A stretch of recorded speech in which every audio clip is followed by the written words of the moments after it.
Good morning, my happy gardeners. And I just wanted to give you an update where the garden is. So last year I put these asparagus in.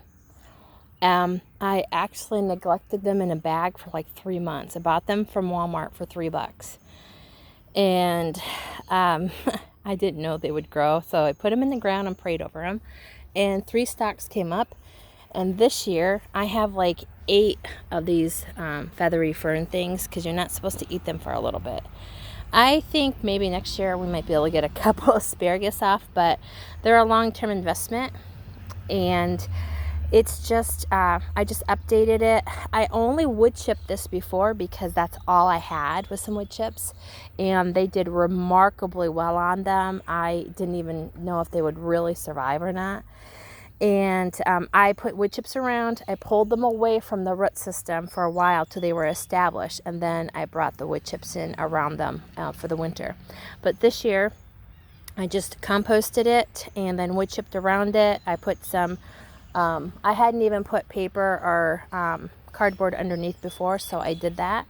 So this area it's a little bit close to the edge of our property line, but I wanted to make use of it. And sometimes we've had in the past, we've got them pretty much blocked off, but we've had woodchucks come in, and woodchucks will not eat asparagus leaves, from what I've done to research. So I thought, well, let's plant this here and make use of the space.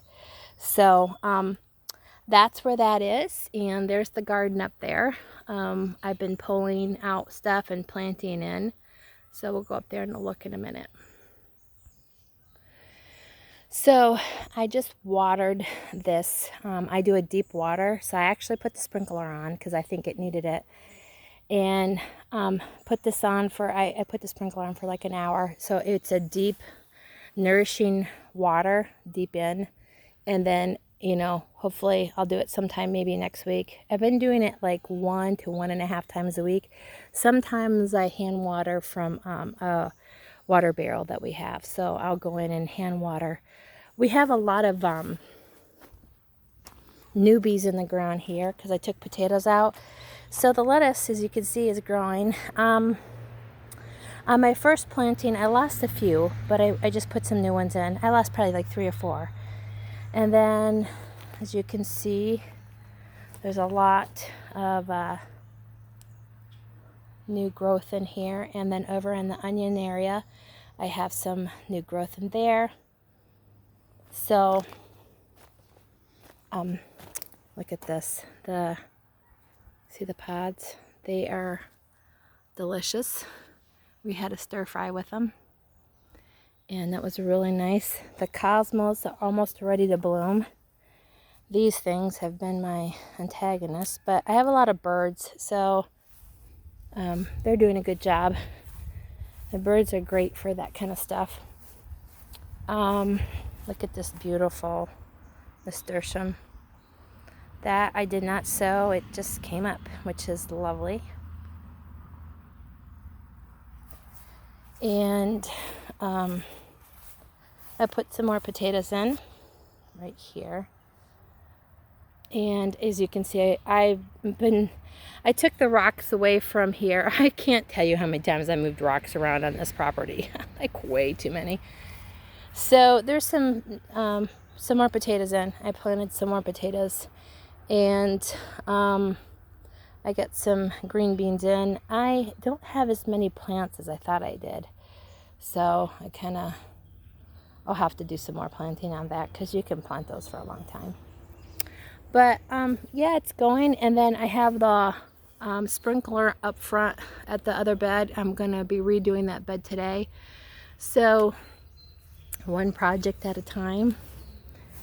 But it's doing well. I'm really happy. We have some more snow peas. I think they're like sugar peas or snow peas. You can pick them pretty young, but they're doing good. So I had to eliminate some plants out, and let me show you what that looks like. I just cut off at the surface, leave the root to, here we go. I leave the root in there to decompose because it's got natural it's weaved into the, I'm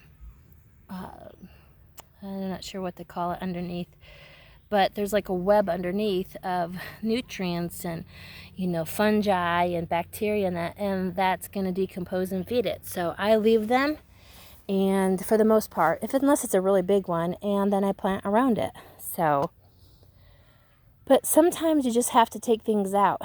And so the question I have for you today is, what's in your garden that's time to remove? You need to take it out so that you can make room for more. You can't put more into a limited space. The only way you can make room for more is to actually take something else out and add something new in. And sometimes that's really hard to do. Especially if you've grown something. You're like, oh, it's my plant, I grew it. Well, sometimes it has to be removed. It's time. So what is in your garden that needs to be removed so you can make room for more? So I bless you today. Happy gardening.